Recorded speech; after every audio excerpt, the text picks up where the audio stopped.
siendo una gastritis o siendo lesión renal aguda. Entonces realmente nos apoyamos mucho de clínica del dolor para el manejo de opioides. Gastroenterología para determinar en pacientes con sea gástrico, dependiendo del tumor, del órgano afectado y del origen del tumor, vamos a determinar qué especialista nos puede ayudar.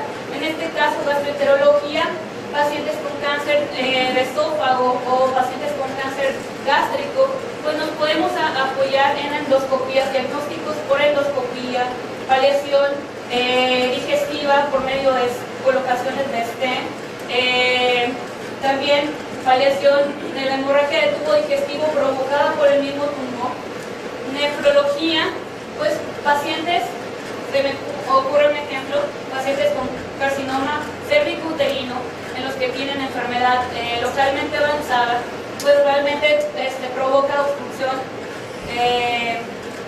ureteral, por lo cual va a provocar a su vez daño renal. Medicina interna, pues para el manejo global de los pacientes. Cardiología, muchas veces los pacientes en donde se utilizan quimioterapia, en donde un efecto adverso es el daño cardiológico, pues nos apoyamos por valoración de ecocardiogramas o electrocardiogramas y la valoración integral por un cardiólogo. Cirugía de tórax, pues para pacientes que tienen tumores a nivel torácico, ahí se puede, ya sea por medio de diagnóstico, por medio de tomas de biopsia o resección tumoral. Un neumólogo, pues para determinar también el diagnóstico de carcinomas pulmonares. Y finalmente cuidados intensivos, de acuerdo a la sobrevida, generalmente en pacientes que se hayan complicado por una quimioterapia, que haya sido con intención curativa, ¿verdad? O que el pronóstico sea una sobrevida mayor, pues en estos pacientes se va a optar por una terapia intensiva. ¿Cuáles son los cánceres más frecuentes en incidencia? Pues a nivel mundial tenemos una incidencia de 14.1 millones de casos nuevos en ambos sexos. En países desarrollados son 6.1 millones y en vías de desarrollo 8 millones. Excluyendo al sea de piel no melanoma, tenemos como las tres causas principales: pulmón, mama y colorecto. Posteriormente le siguen próstata, estómago, hígado, CACU, esófago, vejiga, linfoma no Hodgkin y otros. ¿Cuáles son los que causan más muertes a nivel mundial y cuáles son los más prevalentes? La mortalidad por año es de 8 millones de casos. Aquí principalmente pulmón, estómago e hígado son los más mortales, ya que pues también por su frecuencia y por su comportamiento biológico, pues tienden a ser más mortales. Aquí, a diferencia de cáncer de mama, pues tenemos que no es tan mortal como el hígado, y comparando la frecuencia de cáncer de mama y de hígado, pues el cáncer de mama es muchísimo mayor que el cáncer de hígado, pero sin embargo, hígado y estómago son más mortales. En cuanto a la prevalencia, 32.5 millones a nivel mundial, una prevalencia medida a 5 años, predominando principalmente cáncer de mama, colon y recto y próstata. ¿Por qué? Porque su comportamiento biológico es más benigno que el resto de las enfermedades. A pesar de que el pulmón es la causa más frecuente, pues realmente es más mortal.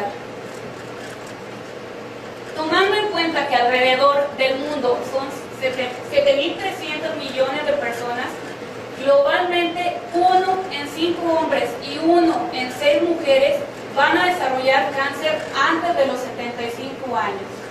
Esto es impresionante. ¿Cuál es la incidencia por sexos? En hombres, pues el más frecuente sigue siendo pulmón, próstata y colorecto. Y en mujeres, colorecto y posteriormente pulmón. Más frecuente en hombres el pulmón. Esto es bien importante. Cada cáncer es una enfermedad diferente, con diferente etiología, diferente pronóstico y diferente tratamiento. ¿Cómo se dividen los factores de riesgo? Para abordar un poquito de la prevención primaria, el factor de riesgo más importante es el tabaquismo, esto que quede muy claro. Estos a su vez se van a dividir en ambientales, biológicos y hereditarios. Los ambientales, principalmente, como ya lo dijimos, tabaquismo, etilismo, camas de bronceado, alimentos, sobrepeso, exposición a rayos ultravioleta, pesticidas, biológicos, por mencionar algunos, características físicas, sexo, raza, grupo étnico, el color de la piel, y hereditarios son mutaciones específicas heredadas. Hay métodos de screening para los cánceres, solo para algunos. Para los más frecuentes y donde se ha demostrado que hay beneficio en sobrevida global a realizarlo. Por mencionar algunos, sea de pulmón, pues tenemos las guías que rigen la oncología, son las guías NCCN, en donde marcan, en Estados Unidos ya se realiza la tomografía con bajas dosis en fumadores con alto riesgo de desarrollar cáncer pulmonar. Sin embargo, pues aquí en México aún no está aprobado, pues, realmente por los costos, la tomografía como un método de screening. En sea de mama, pues tenemos la mamografía y el ultrasonido mamario, dependiendo si es una mujer joven por la mama densa, pues un ultrasonido mamario. Sea de colon y recto, la colonoscopía.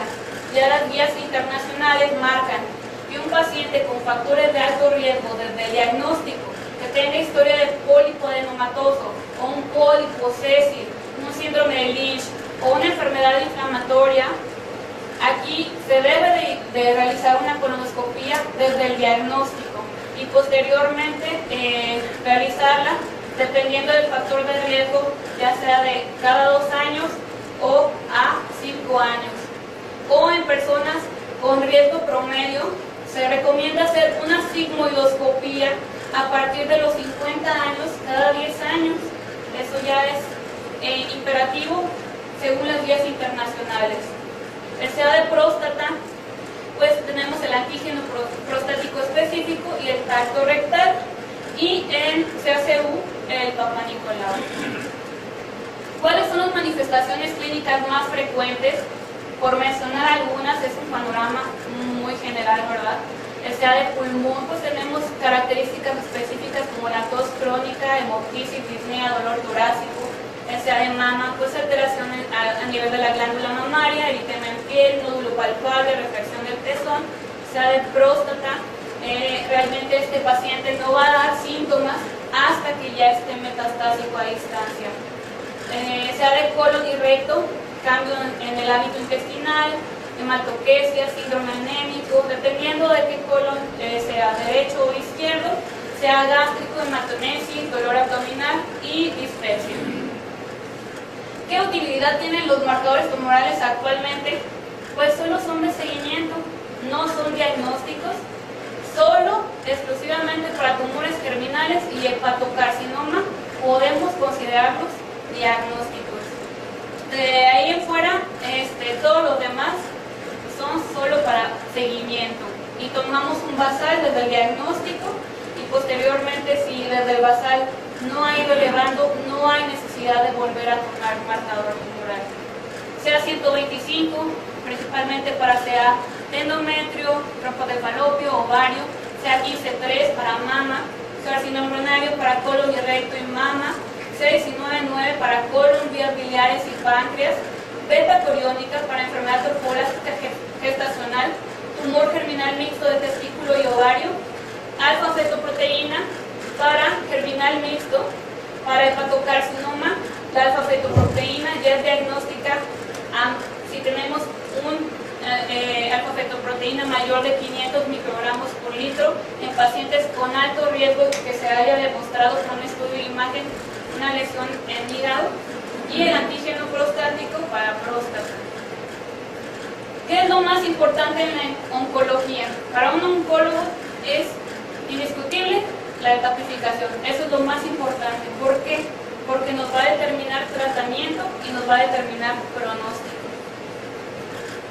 Actualmente, ¿cuál es el sistema de etapificación más usado? La Unión Internacional contra el Cáncer y la American Joint Committee on Cancer, la AJCC, determinaron el sistema de clasificación TNM, ampliamente conocido, en el cual pues, se determina la etipificación determinando el tamaño tumoral, los ganglios involucrados y la metástasis a distancia, con sus especificaciones para cada tumor. Actualmente su última versión es la 8ª edición, en el 2017 se acaba de renovar y realmente esto está en constante cambio. ¿Por qué? Porque ha cambiado el tratamiento. Entonces, si se cambia el tratamiento, cambia la etapificación. El pronóstico varía de acuerdo a la biología tumoral también. Esto es bien importante. Sea de mama, no es lo mismo, ya se ha demostrado que todos los SEA de mama son diferentes. Realmente se ha demostrado que en pacientes donde la misma histología de adenocarcinoma ductal, en donde se hace un estudio molecular, ya se determinan subtipos moleculares, en donde se han determinado varios subtipos, entre ellos luminal A, luminal B, HER2, triple negativo, en donde se ha visto diferencias en su pronóstico por la biología tumoral propia del tumor. Tenemos diferentes sobrevidas para cada tipo de tumores. Un ejemplo de los más frecuentes, ¿verdad? Para SEA de mama, luminales de 34 a 36 meses en etapa metastásica, para HER2 enriquecido hasta 44 meses, esto ya con terapia, triple negativo, únicamente 13 meses, SEA de colon, 33 meses, SEA de próstata, más de 30 meses, realmente pacientes con SEA de próstata, si tienen tratamiento inicial temprano, realmente mueren de otra causa.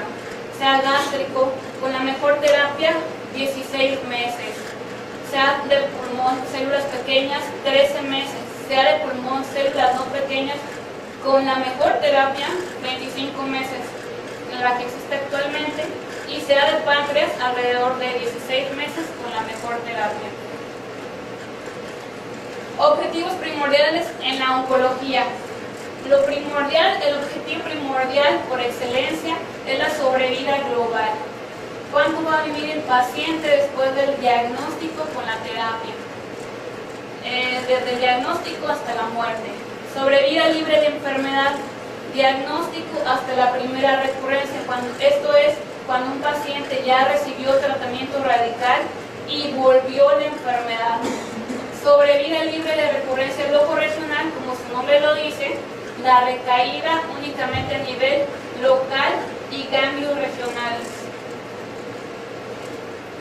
Otro objetivo primordial para la terapia es la sobrevida libre de progresión, que es el tiempo desde el inicio del primer tratamiento hasta un aumento del tamaño de la enfermedad, que esto por escalas, imagenología, tenemos por RECIST mayor del 20% del aumento del tamaño de la enfermedad del tumor. ¿Qué determina la agresividad del tratamiento? Pues aquí, para un oncólogo es bien importante determinar qué efectividad tiene el tratamiento, si vale la pena darle toxicidad a ese paciente, si vale la pena la respuesta que va a tener con ese medicamento, si vale la pena que este medicamento va a aumentar su sobrevida, así como el estado funcional del paciente.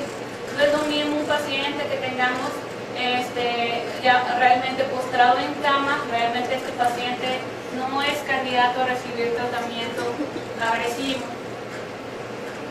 ¿Y cómo vamos a evaluar el estado funcional del paciente? Pues ampliamente conocida la escala de Lehigh, en donde solo se divide en 5 El ECOG 0 es un paciente realmente asintomático. Aquí esta escala lo que determina es la dependencia del cuidador y si el paciente es capaz de realizar acciones cotidianas. El ECOG 1, restringido en actividad física extenuante, pero capaz de trabajar, ejemplo en una oficina, etc.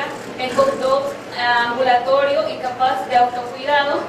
No es capaz de desempeñar ningún trabajo ambulatorio y con más del 50% horas de vigilia. ECOG 3, ya el paciente está confinado a cama más del 50% del día. Y ECOG 4, completamente discapacitado y dependiente del cuidador. Otra escala también muy empleada por los oncólogos es el Karnofsky, en el cual pues realmente es lo mismo que el ECOG, sin embargo más específico, en donde esta escala realmente la utilizan más en tumores urológicos. Pasando a la cirugía, ¿qué objetivo tiene la cirugía oncológica? Pues una nos va a servir para el diagnóstico, otra para el tratamiento radical o curativo, otra en pacientes que realmente, un ejemplo, no sé, cáncer de mama, que tenga actividad tumoral fundada, tumores sangrantes, aunque no se va a dar un tratamiento curativo, pues realmente le vamos a dar una paliación al paciente. O terapia de salvamento, cuando ya se hizo una resección tumoral, sin embargo el paciente tiene recaída local, podemos hacer resección. Y eso pues se denomina terapia de salvamento. Es bien importante que la cirugía pues tiene un propósito tan radical o curativo en muchos de los casos. La radioterapia también es otro punto muy importante en la terapia del paciente oncológico. El mecanismo de acción es por medio de rayos de alta energía, lesionar ambas cadenas del DNA con imposibilidad de reparación y posteriormente muerte celular en la siguiente división mitótica y genera radicales libres. Los tipos de radioterapia, pues hay radioterapia externa, está el cobalto, pues el cobalto realmente ya no se usa, causaba muchas toxicidades. Actualmente lo que está funcionando y lo que es indicativo es el acelerador de electrones. Radioterapia intersticial, lo que conocemos nosotros como la braquiterapia, sirve para dar mayor intensidad de dosis al tumor en una área más pequeña. Esta se emplea mucho en carcinoma cervicuterino y en próstata, la braquiterapia con iridio. Radioterapia con isótopos sistémicos, el yodo 131, el estroncio. Estos, yodo 131, su principal función en pacientes con SAE tiroides, que son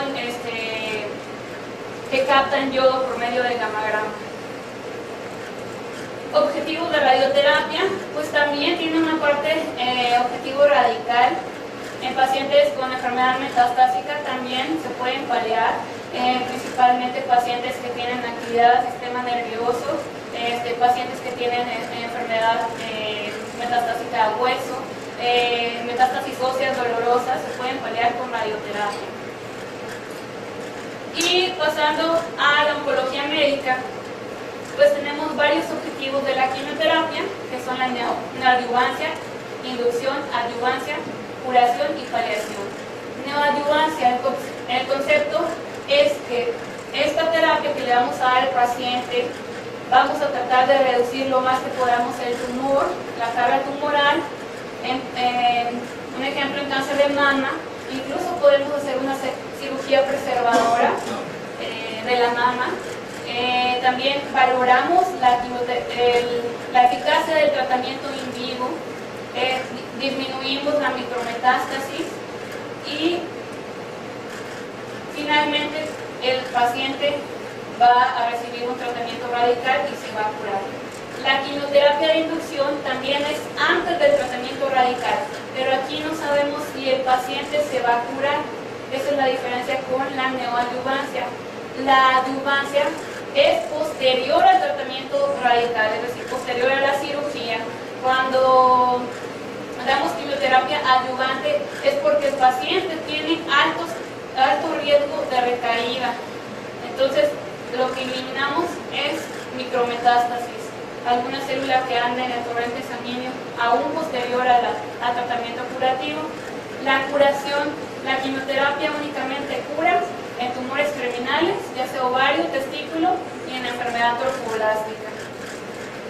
Y la paliación, pues realmente son la mayoría de los pacientes cuya enfermedad a instancia, en donde el objetivo primordial es que el paciente no tenga ningún síntoma.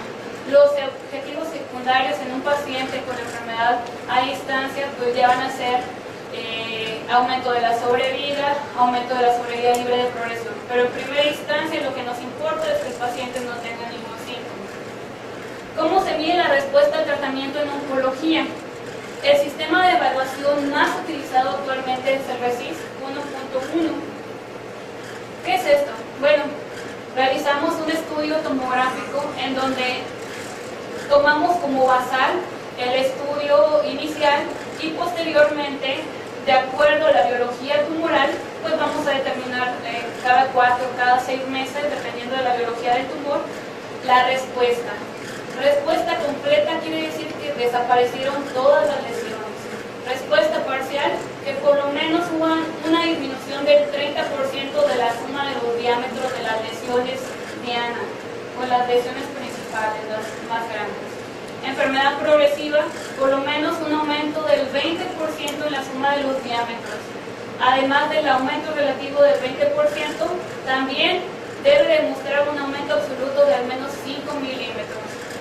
Enfermedad estable, realmente no cumple criterios ni para respuesta parcial, ni para respuesta, ni para progresión de la enfermedad. A través de los años ha habido muchos avances en la oncología. Inicialmente pues se determinaron modelos, terapias en modelos animales, en donde pues se vio que realmente la quimioterapia ofrecía un beneficio, había mayor respuesta, disminución de la carga tumoral.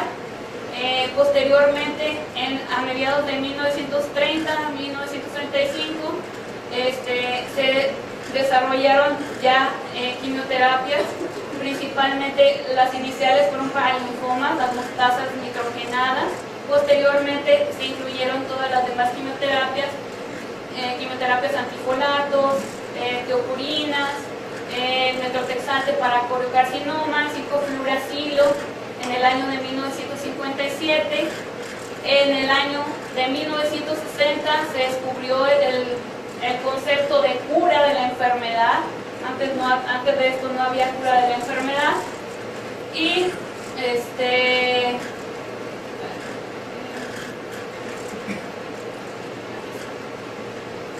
posteriormente se fueron desarrollando demás conceptos, la cura contra el cáncer testicular, quimioterapia, el concepto de quimioterapia adyuvante para disminuir el riesgo de recaída. También en 1996 se desarrollaron los primeras terapias blanco, como el imatinib, que es un TKI, un inhibidor tirosinquinasa, anticuerpos monoclonales, el primero, rituximab en 1997, y posteriormente se fueron desarrollando mayores terapias blanco hasta disminuir la mortalidad en estos cánceres que antes realmente no había una cura.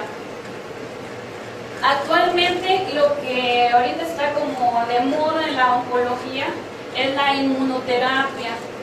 O sea, a partir del 2010, con la introducción de interferón, interleucinas, incluso de vacunas, de la vacuna BCG, se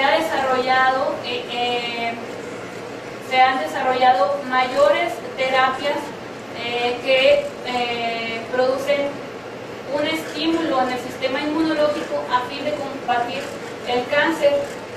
A su vez, se han desarrollado múltiples tipos de inmunoterapia, como son anticuerpos monoclonales, inmunoterapias no específicas, terapias con virus oncolíticos, que viene siendo la terapia génica, terapia con células T, vacunas. ¿Y por qué sirve como tratamiento de la oncología la inmunoterapia? ¿Por qué está muy de moda? Pues porque se ha descubierto, según el Atlas Genómico, en donde a mayor mutación, mayor expresión de antígenos. Entonces, se han visto que los múltiples tumores, los que tienen mayor mutación, responden mayor a inmunoterapia. Los principales, melanoma, sea de pulmón, ya sea escamoso o adenocarcinoma, sea de vejiga, posteriormente ahí le siguen cabeza y cuello, sea de riñón, esófago y estómago y colorecto. También ya tenemos disponibles en la actualidad inmunoterapia para estos tumores.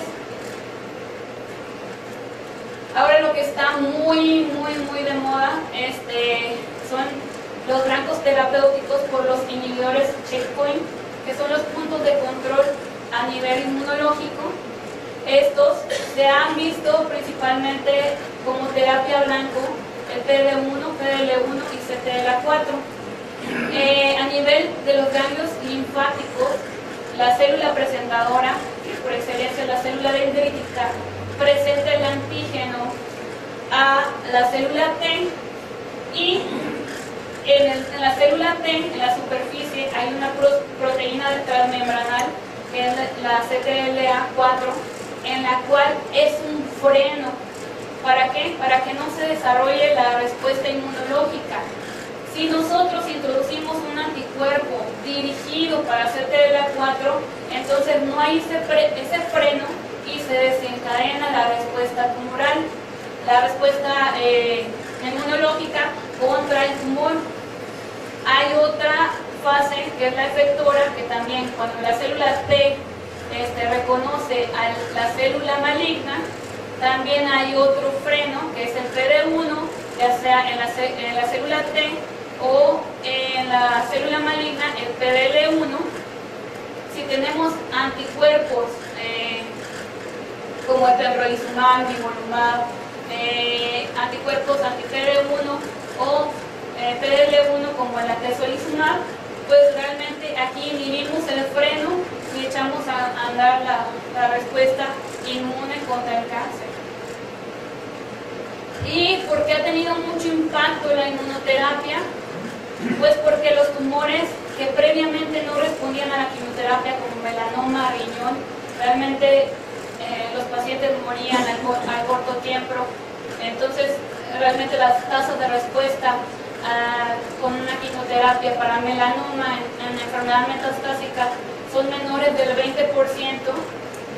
Se vio que introduciendo la inmunoterapia, pues realmente las tasas de respuesta globales aumentan incluso hasta más del 60%. Y lo más importante y lo más sorprendente de la inmunoterapia es que si el paciente responde al tratamiento, genera una respuesta duradera. Esto quiere decir que el paciente va a estar con su tumor sin progresión de la enfermedad. Y eso no se había tenido anteriormente con las quimioterapias, que la respuesta era corta. Actualmente, ¿qué está por venir en la oncología? Realmente son las combinaciones. Se han estado haciendo, se están desarrollando incluso aquí en México. Hay protocolos para inmunoterapia combinada con quimioterapia, o terapia blanco con inmunoterapia, quimioterapia con terapia blanco, o dos inmunoterapias con diferente blanco. Sin embargo, ahorita, en la actualidad, no hay ningún un resultado en el cual se pueda concluir que podamos dar la combinación de dos inmunoterapias únicamente para melanoma. Exclusivamente para melanoma es donde se puede dar la combinación de inmunoterapia. Para todos los demás se han estado haciendo estudios en los cuales pues está por venir los resultados. Y pues eso sería todo.